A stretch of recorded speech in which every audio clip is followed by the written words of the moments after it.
Esther， 多謝你今日咁接受我哋嘅訪問呀。唔使客氣啦，最緊要咧就係去嗰度更多嘅人嘛。咁 Esther， 麻煩你講下咧，你之前係面對緊咩狀況啊？同埋個魚油王咧又係點幫到你㗎？其實咧，我本身係做服務行業嘅，成日都要企，飲食又顧唔到，就變咗有膽固醇高啦，同埋血壓高。咁其實我本身一直都有食三高嘅藥。有一次我個人唔係好舒服，我個仔就帶我去檢查啦。點知一查，醫生就話：哇，你嘅膽固醇好高啊！而家開始膽固醇藥要加量啦。我聽到真係有啲抗拒，因為每日食咁多藥，年紀又大，我自己都會驚噶。咁長期咁樣落去，會影響到身體嘅健康嘅咧。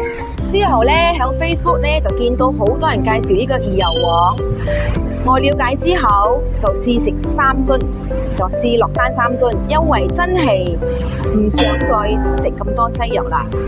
咁食咗3個月咧，係咪就發覺到人都好似精神翻好多，夜晚瞓覺咧都唔會再心口悶嘅情況出現咗。